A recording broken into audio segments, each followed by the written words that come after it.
Hi friends, murder in Mahim ఈ web series ఈ మధ్య రిలీజ్ అయింది. తెలుగులో కూడా రిలీజ్ అయిన ఈ వెబ్ సిరీస్ ఎలా ఉందో ఇప్పుడు చూద్దాం. ముంబైలోని మహిమ్ రైల్వే స్టేషన్లో ప్లాట్ఫామ్ చివర ఉన్న టాయిలెట్లో గేస్ అందరూ కలిసి శృంగార కార్యకలాపాలు చేస్తూ ఉంటారు. అయితే ఆ టాయిలెట్ లో ప్రాక్సీ అనే గేని మర్డర్ చేస్తారు. ఆ మర్డర్ చేసింది ఎవరో కనుక్కోవడం కోసం జెండే అనే పోలీస్ ఆఫీసర్, పీటర్ ఫెర్నాండెస్ అనే రిటైర్డ్ జర్నలిస్ట్ కలిసి ఏం చేశారు? పీటర్ కొడుకు గే అయిన సన్నీ కూడా ఇందులో ఇన్వాల్వ్ అయ్యాడా?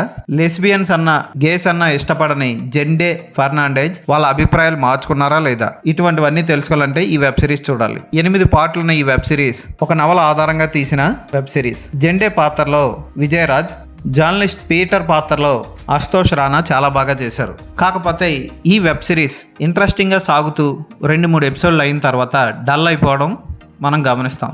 బోర్గా సాగుతూ స్లోగా సాగుతూ ఉంటుంది. Lady police officer lesbian love story కూడా విషాదంగా ముగియడం చిరాకు తెప్పిస్తుంది. అలాగే ఈ వెబ్ సిరీస్లో 3 పార్ట్ల తర్వాత అంతా గేస్ కల్చర్ గురించే డిస్కస్ చేస్తూ ఉండడం వల్ల గేస్ అంటే ఇష్టపడిన వాళ్ళకి, గేస్ అంటేనే చికాకు పుట్టే వాళ్ళకి ఈ వెబ్ సిరీస్ చిరాకు పుట్టిస్తుంది. ఒక కథగా చూసుకుంటే ఈ వెబ్ సిరీస్లో డెప్త్ ఉన్నా సరే దాన్ని దర్శకుడు చెప్పిన విధానం ఏమాత్రం ఇంట్రెస్టింగ్గా లేదు.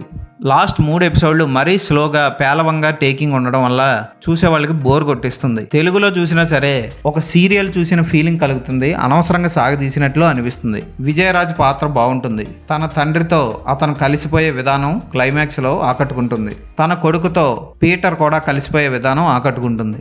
భారతదేశంలో ఎవరికి నచ్చినట్టు వాళ్ళు ప్రేమించే హక్కు లేదు.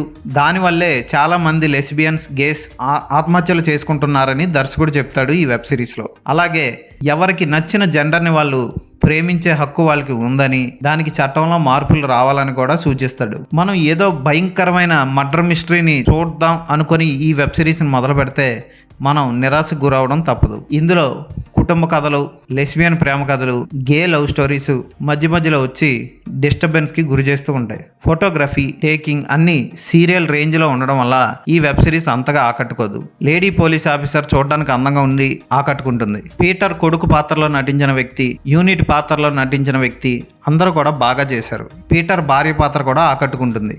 ఫస్ట్ 3 ఎపిసోడ్ల తర్వాత మర్డర్లు జరిగిన తర్వాత పోలీస్ ఆఫీసర్ తనను తాను షూట్ చేసుకున్న తర్వాత కథ ఎటు వెళ్ళిపోతుందో, క్లైమాక్స్ ఏం జరుగుతుందో మనం ముందే ఊహించేయచ్చు.